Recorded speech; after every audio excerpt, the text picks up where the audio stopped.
Bacaan dari kitab Yesaya bab 38 ayat 1-6, dilanjutkan ayat 21-22, dan ayat 7 dan 8.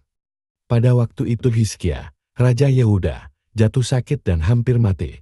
Lalu datanglah Nabi Yesaya bin Amos, dan berkata kepadanya, "Beginilah sabda Tuhan, sampaikanlah pesan terakhir kepada keluargamu, sebab engkau akan mati, tidak akan sembuh lagi." Lalu Hizkia memalingkan mukanya ke arah dinding. Dan ia berdoa kepada Tuhan.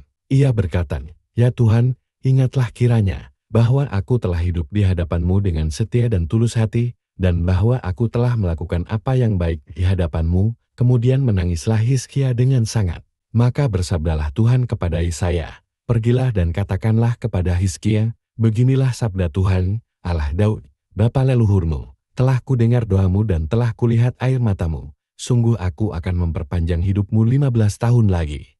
Dan aku akan melepaskan engkau dan kota ini dari tangan Raja Asyur dan aku akan melindungi kota ini." Kemudian berkatalah Yesaya, "Hendaklah diambil sebuah kue dari buah ara dan ditaruh pada barah itu, maka raja akan sembuh." Sebelum itu Hizkia telah berkata, "Apakah yang akan menjadi tanda bahwa aku akan pergi ke rumah Tuhan?"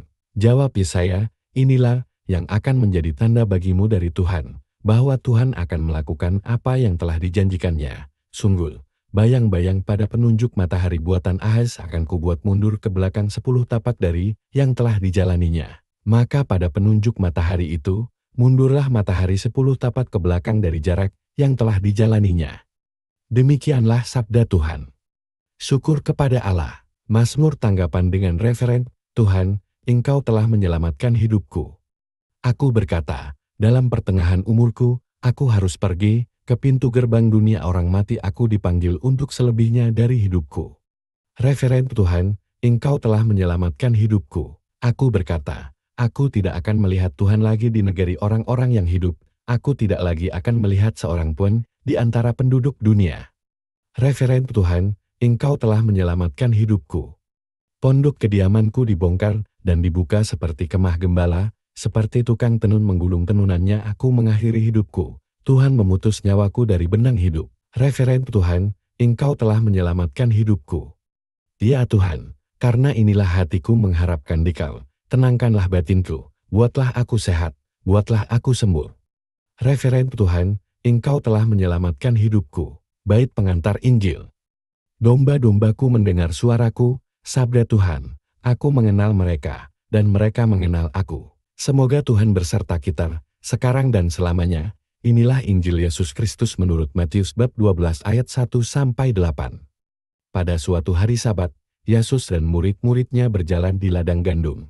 Karena lapar murid-muridnya memetik bulir gandum dan memakannya. Melihat itu, berkatalah orang-orang Farisi kepada Yesus, "Lihatlah, murid-muridmu berbuat sesuatu yang tidak diperbolehkan pada hari Sabat." Tetapi Yesus menjawab, "Tidakkah kalian baca apa yang dilakukan Daud ketika ia dan para pengikutnya lapar? Ia masuk ke dalam bait Allah, dan mereka semua makan roti sajian yang tidak boleh dimakan kecuali oleh imam-imam. Atau tidakkah kalian baca dalam kitab Taurat, bahwa pada hari-hari Sabat, imam-imam melanggar hukum Sabat di dalam bait Allah, namun tidak bersalah? Aku berkata kepadamu, di sini ada yang melebihi bait Allah. Seandainya kalian memahami maksud sabda ini, yang kukehendaki ialah belas kasihan, dan bukan persembahan, tentu kalian tidak akan menghukum orang yang tidak bersalah, sebab Anak Manusia adalah Tuhan atas hari Sabat. Demikianlah sabda Tuhan. Terpujilah Kristus.